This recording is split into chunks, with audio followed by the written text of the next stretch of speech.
I'm going to start with an excerpt from the farewell address of President Eisenhower.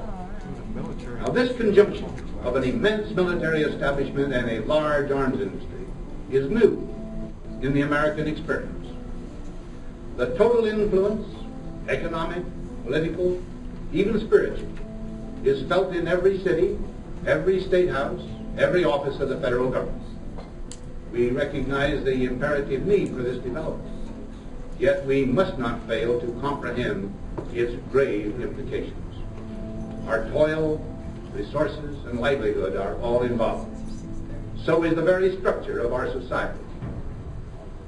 In the councils of government, we must guard against the acquisition of unwarranted influence, whether sought or unsought, by the military-industrial complex. The potential for the disastrous rise of misplaced power exists and will persist. We must never let the weight of this combination endanger our liberties or democratic processes. We should take nothing for granted. Only an alert and knowledgeable citizen can compel the proper meshing of the huge industrial and military machinery of defense with our peaceful methods and goals. It is my thesis that we have failed entirely to do that. It is my thesis that a vast shadow government has sprung up that is spending upwards of $60 billion a year and building machines that none of us knew anything about until earlier this year. I've been told I have to go very fast, so I'm going to skip a bunch of these slides, but you can see them on the internet if you want. They keep pictures of every letter that we send. We know this because that slips out in court filings. Our car is now watching whether we're wearing our seatbelt and how fast we're going and maybe even where we are. And Obama has proposed a regulation in December to make that mandatory for all cars. They've been tapping all major telephone cables since 2005. This came out in 2005. It was in the papers. They published pictures of the room in San Francisco where they were doing it, and nobody said anything, and nobody seemed to care. We now know that not only are they taking down the telephone numbers, but they are recording the contents of telephone conversations as well. We know that because when the Boston Marathon bombers were active, they wanted to go after one of the bombers' wives, so they were able to retrieve her conversations with her husband to figure out if she could be charged too. And by the way, you know what the Boston police were doing that day? They were having a drill involving possible terrorism by the Free American Patriots. Because the Free American Patriots are the enemy of this military-industrial complex. There's now a gigantic program called PRISM, and PRISM interfaces with every one of these major internet providers and pulls down everything they are collecting. This is from the Washington Post. Of course, it came from Edward Snowden. The German newspapers are publishing even more extensive details of how the software works, how any one of these people who are on that $60 billion payroll, or however much it is, can just log in and start looking at anything they want.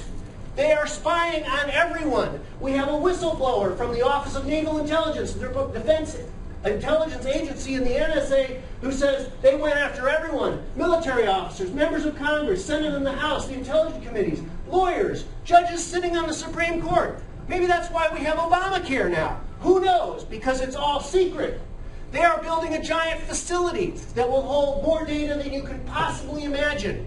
We have, some of you know what data megabytes or gigabytes form terabytes, on and on and on. Well, when you get down to a 1 with about 20 zeros at it, you're at the global internet traffic. What they're building may be enough to hold yottabytes of data. Everything about us that has ever been written, everything we have ever said, every email we ever send, every telephone conversation we ever have can be there for Big Brother. Every device that we buy is compromised. They can reach into the computers, and they have giant catalogs of how to do this. You think you're erasing your hard drive will help you? No. This particular thing provides implants into hard drive firmware, so it survives rewriting the hard drive. This particular one is what they do with iPhones. This particular one is a special device where they can gather information from computers that aren't connected to anything at all. And they've got an entire catalog of these devices, and this catalog has been published in the German newspapers.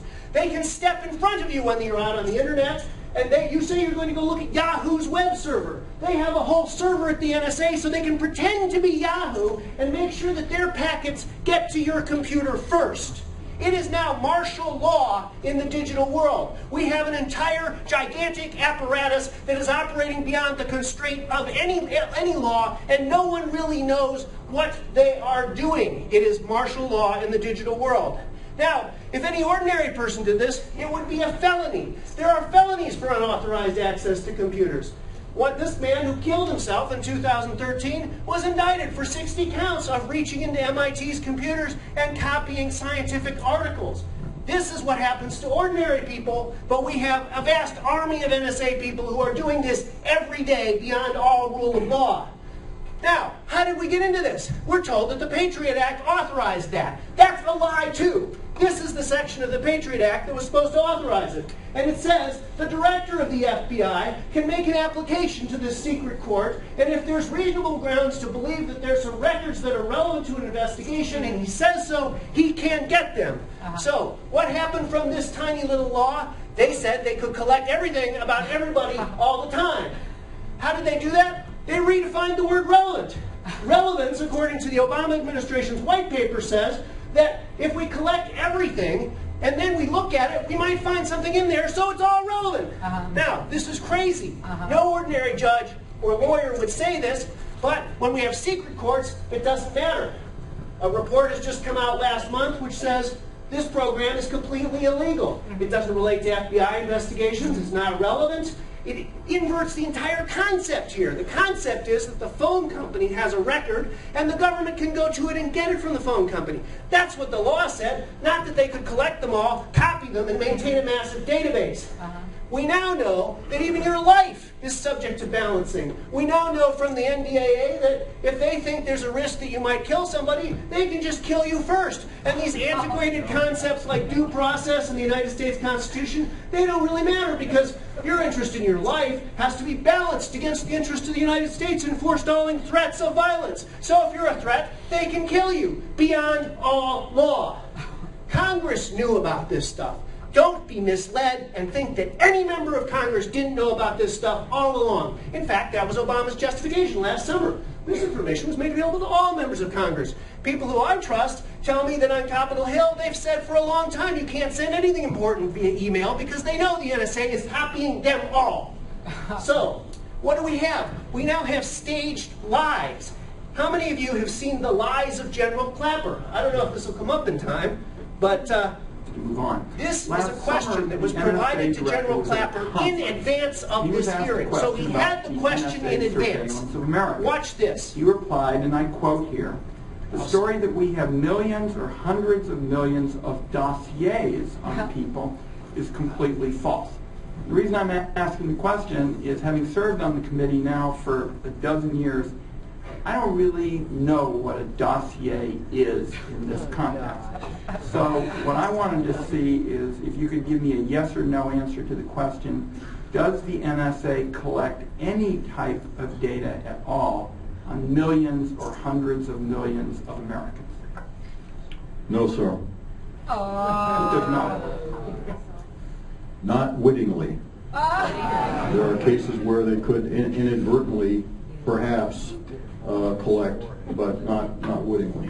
Snakehead. Go back to school.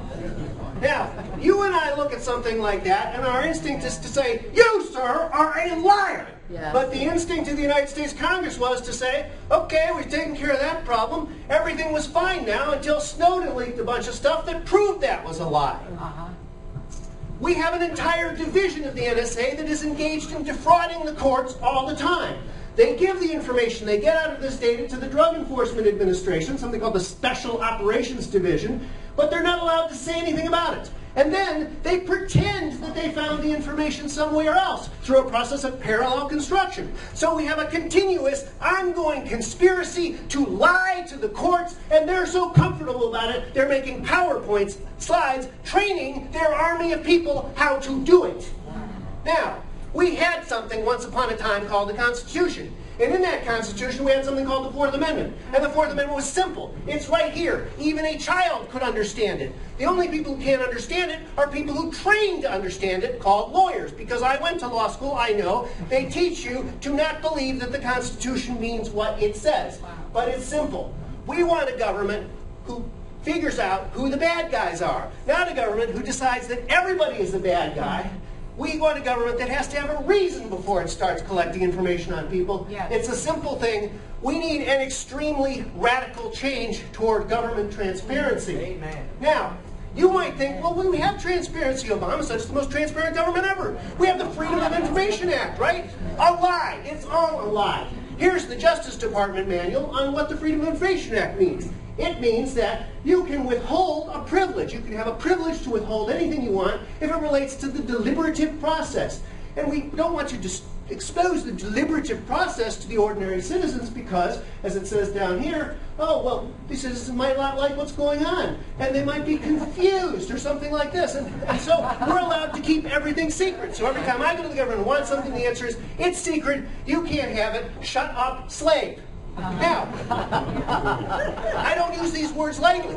We now have U.S. Department of Defense manuals on how to build prison camps and how to put people in them and get their social security numbers and all these extra super authorities they have under posse comitatus and all this stuff for why it's appropriate to put Americans in prison camps. The manuals are right there on the federal websites. We have the government buying billions of rounds of ammunition. They just put out a thing for 600,000 AK-47 magazines. What do they need 600,000 AK-47 magazines for? These are all right out of government procurement websites. We have them training how to shoot citizens by pretending that they're zombies. I won't bore you with the YouTube footage, but they were selling targets of how to shoot women and children and pregnant women and old men because they want to desensitize these people into being our enemy. Think about some of the other things that have been going on. Think about the shutdown of the government last fall when all of a sudden the ordinary little park rangers became like these little Nazis. And you can't get off the bus and take pictures of the buffalo. You know, you sir are recreating. We have SWAT teams now that are breaking into houses. Oh, we might have a stolen credit card here. Let's just bust down the door and send a dozen people in there and maybe we can start a firefight by accident. We have these drills over and over where the government is protecting us against terrorists. And for some reason those terrorists are always the people who are interested in limited government, the people who are interested in freedom and liberty. Those are now terrorist code words. We have a total collapse of the duty to take care that the laws be faithfully executed. If they pass a law that's a screw-up, they'll just not do the parts they don't want, like Obamacare, because we no longer have a functioning judiciary that will police this stuff at all. Yeah. In other words, we used to have this, and now we have that. And we never voted for this, we never asked for it, and they built it all without our consent. We had Obama tell us that that's his goal. He stands right out there and says it. We need a civilian national security force that's as strong as the U.S. Army. This is an absolute quote. Yeah, go to hell. So what does it come down to? I submit to you that the only limits on our government right now are the limits of technology. And guess what? Those limits are falling fast. They can already look into your house from the street and see what you've got in your closet with special x-ray machines. They've got little sniffer things that could tell you if anybody shot something off in the last 20 years or whatever, the last 20 days or something. We have ever-evolving technology that, for all we know, will soon be able to read our thoughts. And we have a government that is completely out of control and is building this apparatus to do this to us without any of our consent. Now, today is the birthday of Frederick Douglass. So I put a Frederick Douglass quote here. And what he says is, you find out what people will quietly submit to, and you found the exact measure of the injustice that will be visited upon them. Right. So I'm here today to tell you it's time to stop quietly submitting. It's time to stop treating people with deference who are doing this to us. It ought to be seen as immoral to be doing this stuff. It ought to be seen as obscene. It ought to be seen as socially unacceptable. People who say, oh, well, you know, maybe the government has one. There's something wrong with you. What the hell is the matter with you? That's right. Hey, it's that simple. If you don't start acting that way, we are going to control over with this stuff. You know, what's the point of having the right to bear arms if we sit and let them build this whole thing until they know where every gun is every second of the day and can probably disarm them all by pressing a button in some machine they built that we don't even know about? What's the point of having free speech if we sit here like bumps on a log and do nothing? Woo! So I'm here today to ask you for your help.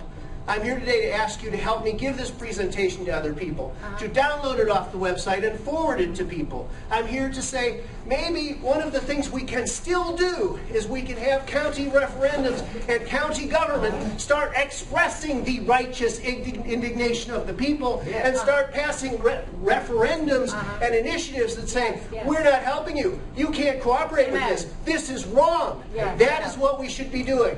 So I would like to get organized with this. I'd like people who are interested to fill out these little things I'll send around. Give me a name and an email. I'll send out some things, and maybe we can get something going here to fight it. Maybe some of our elected officials who are here tonight might tell us whether they're willing to work on referendums and county initiatives against this stuff. There's lots of things that are being done. 10 or 11 states are already working against this. They're passing resolutions saying, we know what the Fourth Amendment means. Get it straight. They're saying you can't cooperate with this in any way, and that's the first step toward getting this thing under control. So thank you very much. And now we have time for questions. Thank you so much.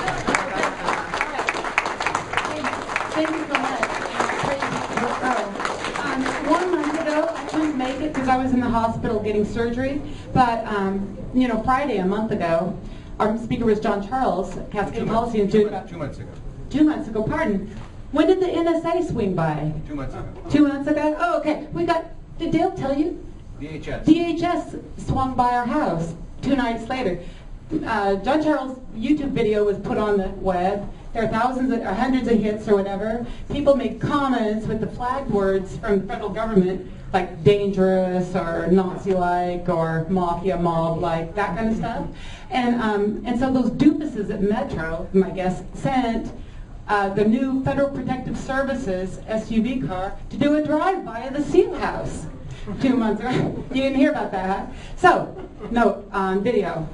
I see you again, come up by my house. I'm gonna out you even more than I did 2 months ago. Thank you. That helps drive home that this isn't some abstract thing, okay? This is not something that doesn't affect you. This is not something that's going to go away if we do nothing. You know, this is something that if we don't do something now, in 10 or 20 years, you're going to need a hip transplant or something. You're going to the hospital and you say, well, you know, we've got this very socially undesirable commentary that we found here and here and here. So you're at the back of the line, Jack. You know, the government that is big enough to give us what we want is the government big enough to take away everything we have. And that is what is happening step by step by step. It is time to wake up about these things. I don't know a more important issue. Questions?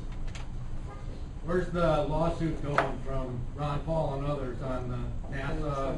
They sued Obama and the FBI. I haven't heard that it's even been filed yet, but I'll tell you a little secret about the federal courts. A little secret about the federal courts is they've invented out of the whole cloth a doctrine called standing. And the argument of standing is, well, if you come in and tell us that the government did something illegal, that's not enough. We don't care. Because you have to show that this is some specific injury to you, that they took your piece of land or they broke your thing. And if you're just complaining about something that any other citizen can complain about, you can't complain at all. And that's how the federal courts approach problems when citizens come to them with complaints of government illegality. Other questions? Yeah. I understand Utah and some other states are thinking about cutting the water off to the big computers that NSA has. All right. Yep. Indeed they are. That's true information. Yeah. I saw on the internet just this afternoon, the Department of Defense is exploring a program to implant chips in military brains that function the same way as the recording chips on cars you were elucidating about a little bit ago. I have no doubt about it. It's much easier to manage the troops if you can just watch them all like little dots on a computer screen. You, yes? I agree with you 100%. 110. 200. But our country, when it was founded, the reason that we got to be where we are is because our churches, our preachers were out there preaching right from wrong, truth from fiction. And I don't see our churches doing any of that now. Are you doing anything to try and help get our churches in and get preachers to actually preach the way they should? I'm asking anybody who's a church member to get me into the church to talk. You know, what you're raising a broader question. And the broader question is America doomed entirely without some sort of spiritual revival? And I don't know. That may well be true. Okay, it may be that people who are running around worrying about this bill or that bill or the NSA, it won't make any difference. I'm trying to make a difference the way I can. And I respect very deeply the people who are trying to make a difference by engendering a spiritual renewal and revival, because that's probably a whole lot more important than what I'm doing. Let's do them both together, amen? They're afraid of losing their 501c3s. But they don't. That's just it. And the thing is, they're going to lose. They're going to lose a lot more in eternity. There's only been one church, I believe, that got anything under that 501c3. And last year, when they sent all the tapes in, all the pastors that did preach right, that did preach politics, whatever you want to call it, they sent them into the IRS and said, okay, do something to us. They don't. They finally said, we won't. So what are they afraid of? Yeah, well, and plus the Bible has an answer for that question. You render to Caesar what is Caesar's, right? Yes. Yeah, in the back. Who hacked 4-star? I don't know. North Korea. I understand you're running against Mr. Blumenauer. Has he accepted the opportunity to debate you on this? I haven't even asked. It's the primary's not over yet. I'm not really a candidate until it is. Well, we're looking forward to that. Who's running against you? In the back. In the back. Nobody. Yeah, the red, right in the back. Conversations being recorded that you're saying, I think you're implying that includes the entire conversation, not just the metadata about the conversation. Yes. The entire conversation is being recorded, digital phone communication. We know that is true in at least some cases, and we know that from the statement of the FBI agent that was on one of the slides there that you can read and hyperlink to if you're interested. I don't know whether they're doing it for everyone. I doubt it. But they have the capacity to do that, and they're recording these statements well in advance of any crime being committed, because otherwise they wouldn't have been able to play the tape of the Boston bomber and his wife talking to each other. So we don't know if they're recording millions of the phone calls, we just know if they're recording some, and there's some examples. Exactly. So it could be millions, it might not be. Exactly. Remember what Obama's promise was? He stood up in January and said, we're going to fix this. We're going to fix this because now, right now we have people we think are suspicious of, and we record everything 3 links out, and we're going to cut that back to 2 links out. So how many people is that? Who knows? He didn't say, right? I am sure that you'll keep us posted on things. What's the website that we can go to? My last name, Buchal.com. Okay. Janice has a question. Janice. And I'm just going to say, I hope you all either send in an email for Tuesday for that SB 1550 on internet voting, or you come on Tuesday morning down with the where it says Janice is right. If we have internet voting, then there isn't voting anymore, because you can hack all those systems. The people who can do this, they can get the internet voting to come out any way they want. One more question. One more question, I'm told.